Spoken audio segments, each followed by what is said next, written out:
এটা একটা মেসেজ এটাই হলো যে আপনাকে এবং আপনার পার্সনকে দুজনকে নিয়ে ভাবতে হবে এবং দুজনের মধ্যে কনফিডেন্ট রেখে এগোতে হবে। কে কি বললো না বললো শেষ নিয়ে আপনার থাকলে চলবে না। চলুন দেখে নিই আপনার পার্সনের এটাই পজিটিভ মানে একটা সিগন্যাল বলতে পারেন বা মেসেজ বলতে পারেন আপনার পার্সনের তরফ থেকে। উনি কিন্তু চাইছেন সম্পর্কটা থাকুক টিকে এবং সম্পর্কটাকে এগিয়ে নিয়ে যেতে।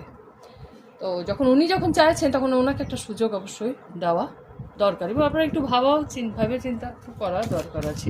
চলুন আপনার পার্সনের তরফ থেকে একটু মেসেজ দেখে নিই, ওনার তরফ থেকে একটু মেসেজ ওনার তরফ থেকে দেখে নিই কি আসছে।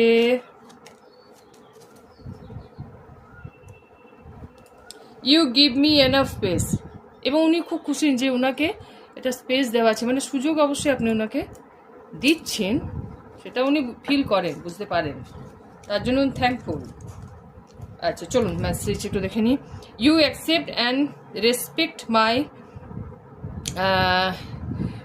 লুমিনেশন। আচ্ছা, you are dedicated in our relationship. You make me laugh constantly. You always wish for my success. You make me complete. You know me better than anyone else. You are honest with me. You are always there when I need you. You can read my mind. You are funny. Next এখানে আছে এই যে এখানে বললাম give space আপনি দেন। You respect my decision and you pamper me like your baby.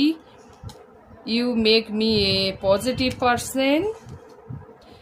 You and I have so much common. You make me smile. You are genuine. And lastly message আছে you love me.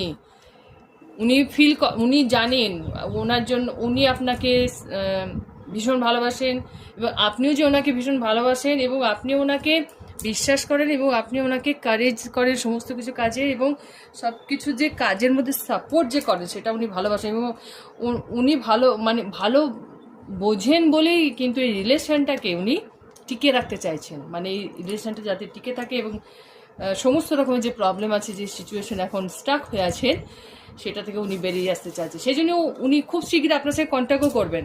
যখনই contact করবে অবশ্যই তার সাথে কথা বলবেন, message করবেন, দেখবেন অনেকটাই আপনার অনেক ভুল বোঝাবুঝি যেটা আছে সেটাও কেটে যাবে এবং আপনি সম্পর্কটা আপনাদের খুব ভালো থাকবে। এইভাবে এগিয়ে যাবেন হাসি মুখে। ভালো